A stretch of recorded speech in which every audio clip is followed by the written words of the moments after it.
So what you want to share today, Vondale? What we're talking about is my reaction to Vice President Harris' pick of Governor Tim Walz from a mental health perspective. Okay, and so you're comparing Tim Walz to J.D. Vance. Yes, that's right, to J.D. Vance and the other vice presidential candidates for Kamala Harris as well. So do you really think that's a great comparison? Because J.D. And Vance that's not a great comparison at all, because here's the thing. J.D. Vance talked about the hillbilly analogy and trashed them. And what's even worse about J.D. Vance is Silicon Valley, and he knew better because he was a Marine. okay, and the Marines are coming out The Marines are coming out. because it's disrespectful to disrespect another Marine. Right. So A National Guard or any other guy in the military. So, Tim Walz has this natural joy about him. Yeah, he did. With Tim Walz, he brought joy to them. Joy. The same as Kamala Harris, bringing joy Okay, and to our politics that we have not had in a decade since the domination of Donald Trump and the predecessor. a lot of that could be because we've suffered through the pandemic. You know, we didn't get a chance to grieve. We didn't get a chance to grieve properly or even say goodbye to the relatives properly because of the pandemic of COVID-19.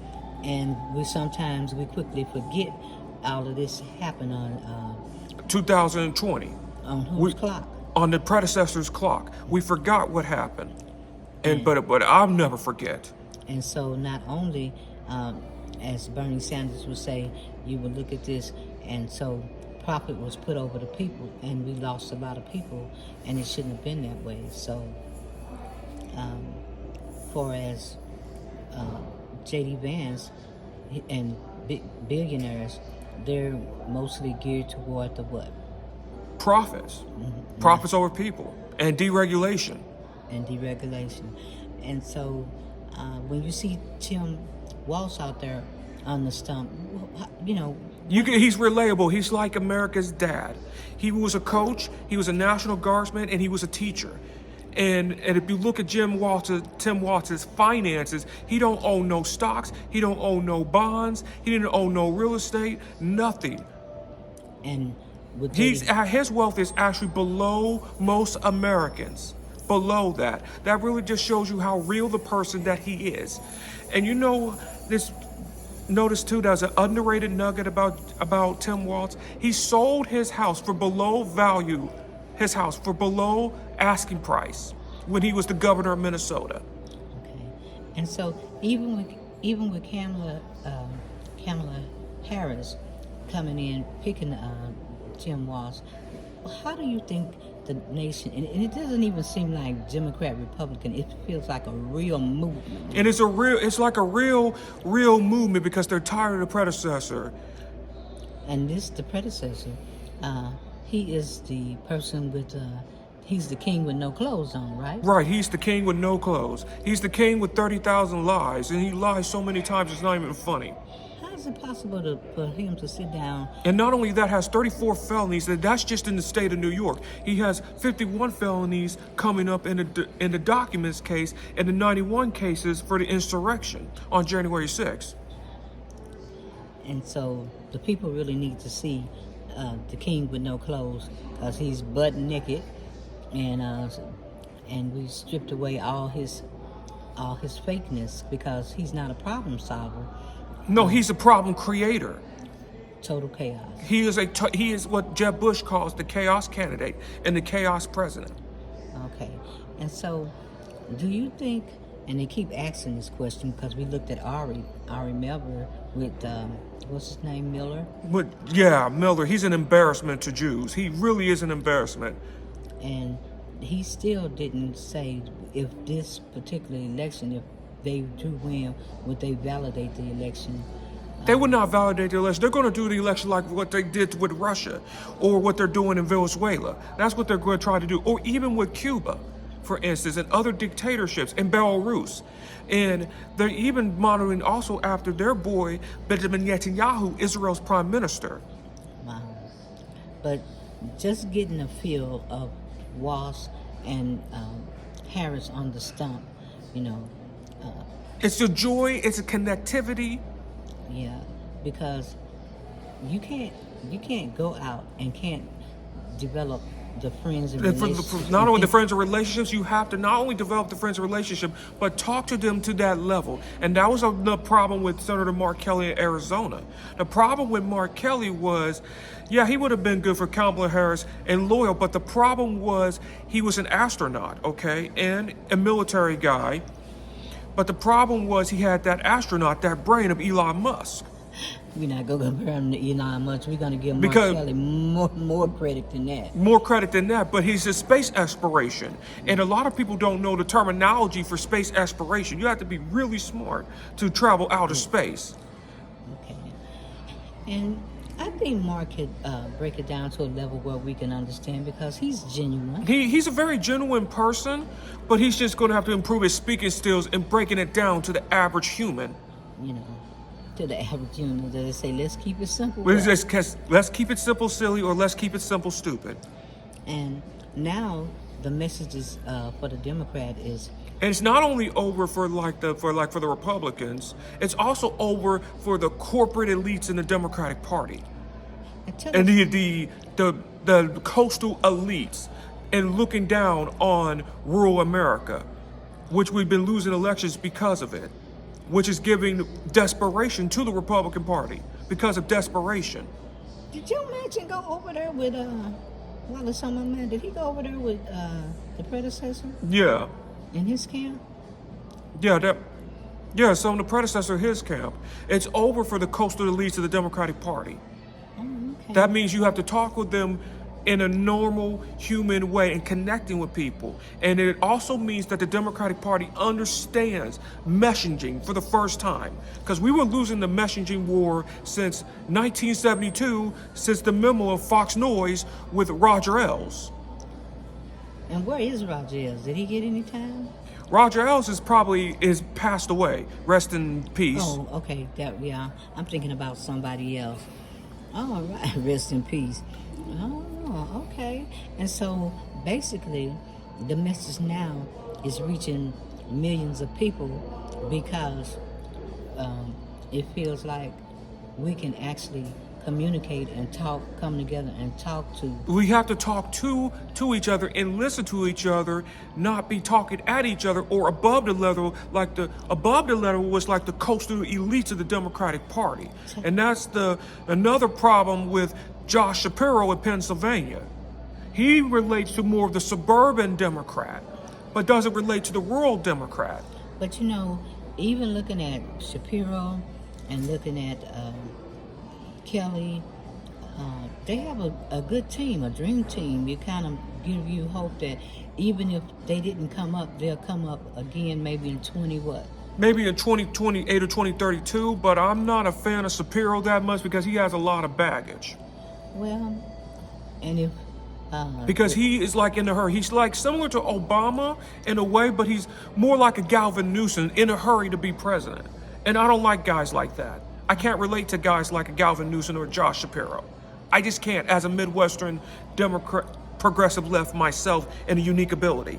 Oh, okay. I cannot relate to that at all because we've seen that in the hurry. Like, he also reminds me too of Jesse Jackson too a little bit as well. Remember in the hurry when Martin Luther King said, "Watch out, the movement was going to be led by Jesse Jackson." Very ambitious. Okay, so ambitious people don't really go that far. The ambitious people are very dangerous. The charismatic person is a very dangerous person because they can let you down even faster than the non-charismatic people. So when you hear the word charisma, run. Okay, and what's another thing that's dangerous is when you hear that a person is not adapting to changes very well, and we don't see the predecessor really. We don't adapt to change at all. He is campaigning like it's the 1960s, 50s, and he was trying to take us back to the 1800s. Yeah. Archie Bunker type. He is talking about the people like the Wally George, Morton Downing Jr., things like that. And he probably still thinking he campaigning against who? Hillary Clinton and Joe Biden. He's campaigning against Joe Biden. But he's not campaigning against Joe. He's campaigning against Kamala Harris. Man, I can't hardly wait to see that debate. That's going to be really something. He's going to rock that, ain't he? He's going to lose that debate, and he's going to lose really, really badly because Kamala is a prosecutor that's not going to let him get away with it. And what did Bernie Sanders say once he bring up the issue? Once you bring up the issue of health care, you're going to lose perniciously. And then the conservatives and Republicans say, oh, we're for health care. No, you're not. No, you're not. You for taking away. Oh, Republicans actually are for health care, for taking away your health care. That is. Wow. We for expanding health care. We even for single payer health care. Yeah, because Bernie said, over there in Canada, what are they doing? They pay less for health care in Canada and even blue zone countries. And I like what Bernie also said too. He's a blue zone senator. We noticing that Kamala and Walz is acknowledging that the mistakes were made and that they didn't bring forth issues that affects the everyday working folks and everyday working class. And the new working class is not like the average Joe anymore. It's the Hispanic and blacks are the new working class. Okay. It's not really the Joe's six pack anymore, because the change of demographics. So we got J.D. Vance over here causing total chaos and basically following Kamala Harris around and stoking. And Tim Waltz, that's more like stalking behavior right there. If anybody did that in a normal time, you will get a restraining order. Yeah. That would be like a restraining order right there. Let me ask you a question. Do you think that since things have went south in the campaigning with Vance and the predecessor, you think he'll change out his? He's going to change out his running mate. He is going to change his running mate sooner than you think. He's going to dump him. It's not a matter of if, it's a matter of when. He is going to dump J.D. Vance. Because he's getting too much. He's getting more attention than the predecessor, and the predecessor don't like that. Do you think the predecessor really got hacked? I don't know if he got hacked or not or things like that. I really don't know that. I can't go down that rabbit hole of saying, oh, he hacked himself, to saying I got hacked. I don't know that. I'm not going to go down that rabbit hole. I'm not going to do that. As a mental health channel, I'm not going to go down that rabbit hole. It's just that he says so much, and really it's just like the boy that cried wolf. You can't believe it. You just cannot believe him. A lie. I mean, look at what he did with Willie Brown. Lied on Willie Brown. And Willie Brown just laughed at nothing happened. He also got confused. It was Governor Jerry Brown of California that was in the plane with, not Willie Brown. So, and another thing that they're hammering, they ask questions to Walz and Harris, and the feeling, just basically saying that they hammer them, but they're not giving those hard-end questions to the predecessor in Vance. It's kind of like they letting them slide and get. But the reason why they're letting them slide, because it's their bucks to them. It's their bucks to them. J.D. Vance and the predecessor is their moneymaker. That's why. And then their moneymaker, because here's the thing. This is going to be the last election that the corporate media is even going to have influence on, because they're dying. Look at the numbers at ESPN. Look at the numbers at BET. The mainstream media is dying. CNN and Fox News, they are dying. And we're seeing independent media like podcasts and YouTube. They're killing the game. They're killing the game. And they're giving us a lot of answers. They're giving a lot of answers that we are not going to get from the mainstream media and the corporate media. Yeah. Because just recently, Lawrence O'Donnell mentioned that though they're not showing Walz the things that they need to show Walz and Harris, they're not showing. They're not showing those rallies. It's like they're similar to 2016 all over good. They did not learn from 2016. But this time it's not going to work. It's not going to work this time. Because it's more people have came out and basically saying, we need to see who this man is, because we've been way up in the country, or we didn't have access to cable, and now we got to come out and really hear him and see what he's talking about. We don't believe this stuff, It's nonsense. It's beyond nonsense. It is beyond lying. It's deadly. didn't they say that Elon Musk was supposed to come up with an interview with In Elon Musk, what it is more personal because he just wants more regulation. He just wants deregulation. I don't think he really likes Trump. He can't stand him a little bit. He's just doing it for some more profits. That's just what it really comes down to. There's more to it than that. what the saying goes, I'd rather be disliked for who I am than liked for what I'm not. What I'm not. Whoa. That's hard. Well, I really like our interview. I like this talk too, and the other reason why Kamala Harris did not pick the other vice presidents like Governor Cooper. Now, Governor Cooper's weakness was not his fault. Governor Cooper's problem was Lieutenant Governor Mark Robinson. And if you listen to Lieutenant Governor Mark Robinson, wow. He talks about killing gays, killing folks. He said some folks need killing. He also said ending of public education. He also said about banning abortion with no exceptions. If Governor Cooper would have left North Carolina and been vice presidential candidate, Mark Robinson would have been the governor and would have really just pulled the power with a Republican legislator. He'd have wait till he got the hell out of Dodge and pull the wool over my boy. He would have signed the Republican policies while Jim Cooper was governor. And the way that the North Carolina really works, you don't have a veto in North Carolina.